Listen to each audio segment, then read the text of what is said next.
Bienvenidos a un nuevo episodio de Monos en las Ramas, un podcast que semana a semana les trae historias sobre la vida silvestre de México, Latinoamérica y diversas partes del mundo. Yo soy María Fernanda Álvarez. Y yo, Jorge Ramos. Hoy vamos a hablar de un problema muy relevante en la actualidad y que se relaciona prácticamente con todo lo que hacemos en nuestra vida diaria. La generación de basura, sobre todo de plástico. Y aunque los monstruos gigantes pueden parecer aterradores, a menudo las amenazas pequeñas son mucho más dañinas.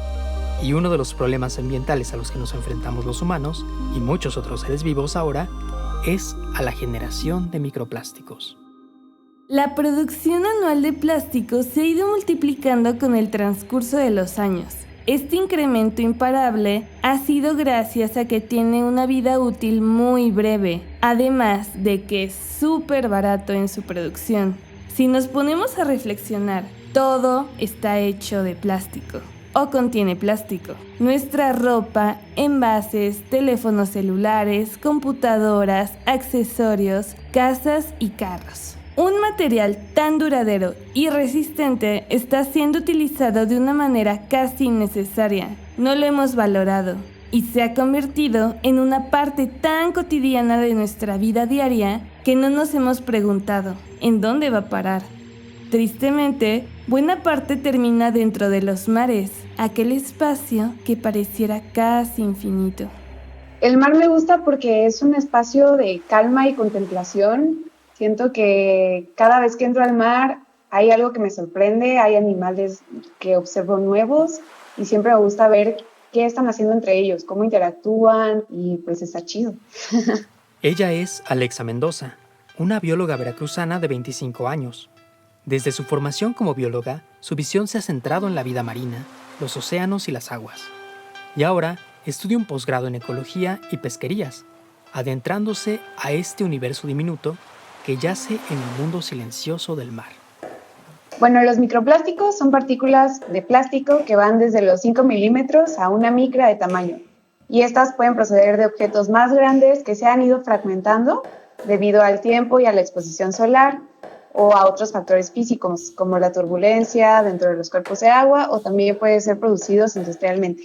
Los industriales son aquellos que se hacen sobre todo para industria de belleza, por ejemplo, en algunas microperlas en maquillaje o en pasta dental. Los plásticos son polímeros sintéticos o semisintéticos, es decir, provienen de sustancias y compuestos que no son naturales, como derivados del petróleo. Pero hace más de 1000 años en Mesoamérica, el ser humano comenzó a utilizar los primeros plásticos, unos que sí venían de la naturaleza, el caucho, con el cual se hicieron figuras y objetos como pelotas. En 1839, a partir de la vulcanización industrial del caucho, una técnica que le daba a este mayor dureza, daría inicio a una fiebre por la extracción de esta savia, que años más tarde tendría consecuencias terribles para las poblaciones indígenas de países con territorios amazónicos en Sudamérica, genocidio y esclavitud. A esta historia le seguiría el desarrollo de plásticos sintéticos durante el siglo XX, y estos materiales que parecían adaptarse con gran facilidad a cualquier necesidad humana, vendrían a apoderarse del mundo y sus desechos de nuestros mares. Actualmente muchos autores dicen que el mar es el vertedero de la tierra. Se han observado muchos objetos de plástico dentro del mar. Un muy poco porcentaje de los plásticos que producimos son reciclados, entonces se quedan disponibles para que sea potencialmente introducido al mar. Por ejemplo, se sabe que se han encontrado microplásticos en cualquier rincón del océano donde haya sido buscado, desde las mayores profundidades del fondo marino hasta el hielo del Ártico. Se sabe que el plástico es el tipo de basura más abundante en los océanos y por lo tanto en los contenidos estomacales de los peces, de las aves, mamíferos marinos, tortugas e incluso corales y zooplancton, o sea, a ese nivel tan pequeño. El tiempo de vida de los plásticos actuales depende mucho de qué polímero estemos hablando. No todos los plásticos están elaborados con los mismos compuestos, pero en general se descomponen en alrededor de 450 años y a menudo los microplásticos son tan pequeños que ni siquiera podemos verlos a simple vista. Estos pequeños contaminantes representan un riesgo tanto físico como químico. Por un lado, obstruyen sus aparatos digestivos, lo que disminuye su impulso por comer y puede afectar su crecimiento y su capacidad reproductiva. Pero también puede tener implicaciones químicas en sus organismos. El plástico es una biopelícula, hay muchas bacterias, muchos hongos, virus y contaminantes químicos. Se hace como un caldo ahí de cultivo de muchos organismos que pueden afectar a los animales. Lo que hace es que físicamente obstruye el paso de otros alimentos. Hace una sensación de saciedad. El animal o el ser vivo se siente lleno y por lo tanto ya no necesita comer más. Sí lo va a afectar de una manera directa o indirecta. Ahora recordemos. Hace un par de años se hizo viral un video bastante gráfico de una tortuga con un popote atorado en su nariz. El mensaje que se transmitió en muchos derivó en una reflexión sobre nuestro consumo de plásticos de un solo uso, y hubo una respuesta muy positiva para dejar de utilizarlos. Pero ese solo es el comienzo de una nueva historia.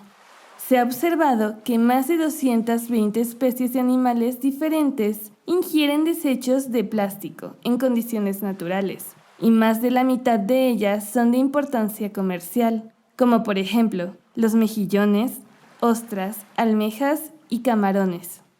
¿De qué forma nos está afectando el plástico a los seres vivos? Por ejemplo, en el caso de los peces, hay una poca probabilidad de que se transmita directamente porque el contenido de los microplásticos, en el caso de los peces, está dentro de su intestino.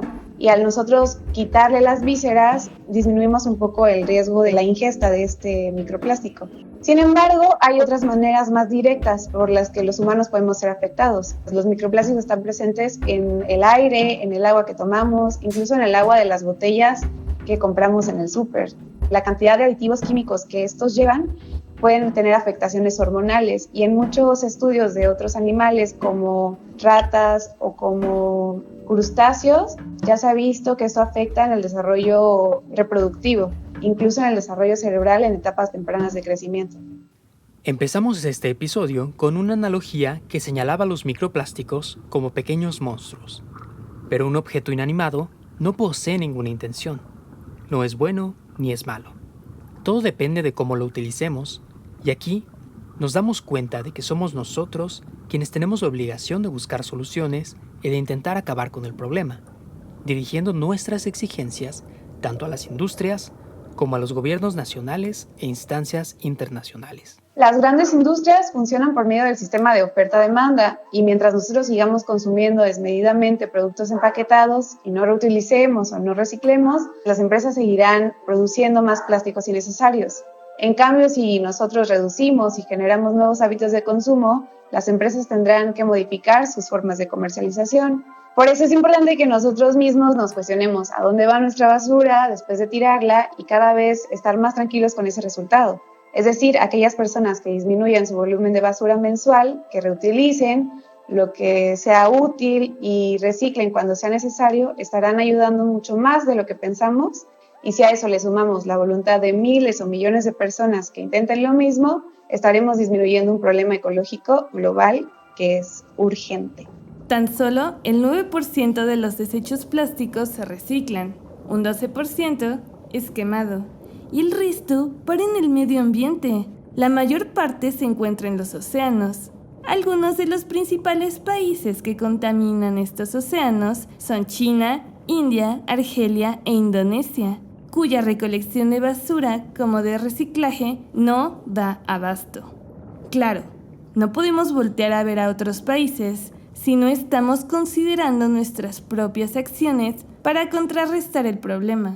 En México sí ha habido varios intentos por legislar el consumo de plásticos, sobre todo el consumo de plásticos de un solo uso, que es el caso de las bolsas de plásticos de los súper, por ejemplo. Desde el 1 de enero de este año, del 2020, ya entró en vigor una ley que prohíbe la comercialización y la producción de bolsas plásticas en la Ciudad de México.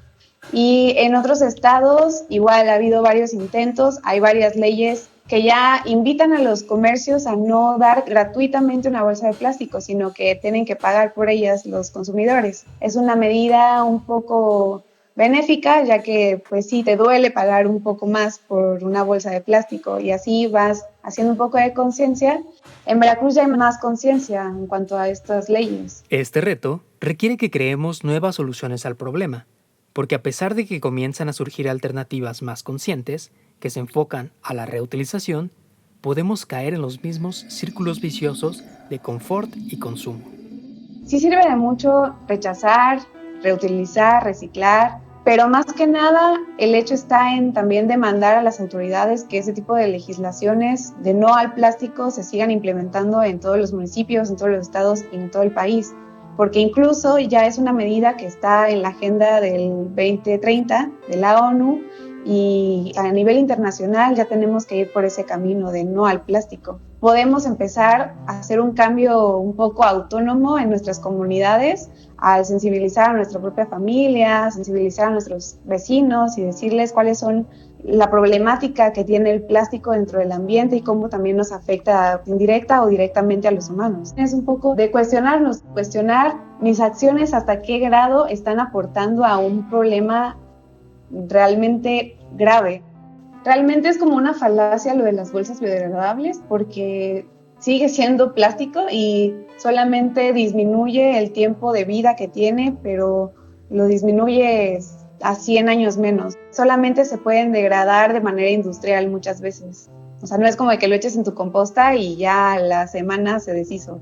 Micro o macro, el plástico está causando estrés en los ecosistemas marinos y afectando los recursos pesqueros y acuícolas. Y es por ello que debemos de generar conciencia pública para limitar las fuentes y descargas de este material en el medio marino. Y es importante comenzar a conectar esfuerzos a nivel global, escuchar opiniones de otros lugares y compartir alternativas para encontrar a corto plazo una forma de mitigar y darle solución a este problema. Alixa nos ayudó muchísimo a entender esta situación y nos llena de gran alegría que siga dándole con todo a su proyecto Hija de mi Mar, el cual toma acción y busca concientizar a las personas locales sobre la importancia de los mares en Veracruz. Hija de mi Mar es un proyecto local que se desarrolla en el puerto de Veracruz y Boca del Río. Hacemos un poco de difusión y divulgación científica con enfoque a la vida marina, sobre todo, pero también hacemos un poco de concientización sobre todos los temas ambientales. Lo pueden buscar en Instagram como @hijademimar, también estamos en Facebook como Hija de mi Mar. Gracias por escucharnos. Este episodio fue producido por María Fernanda Álvarez y por mí. Agradecemos a la bióloga Alexa Mendoza por compartirnos un poco de su tiempo y conocimientos. La música y la edición de audio fueron realizadas por Rolando Huesca. Monos en las Ramas incluye al resto del equipo, Zaire Esparza y Alicia Torres, así como Estudios Guajiro en Puebla, México. Nos pueden encontrar en Spotify, SoundCloud, Apple Music, YouTube y nuestra página de Facebook. Y recuerda que estamos en crecimiento, así que si puedes compartir este episodio o el que más te haya gustado con algún amigo, tus seres queridos o en tus redes sociales, te estaremos infinitamente agradecidos. También en los próximos días lanzaremos una pequeña tienda en línea donde tendremos algunos productos que quizás te puedan interesar. Espera la próxima semana para escuchar lo que nos cuenta la naturaleza. Soy Jorge Ramos. Hasta pronto.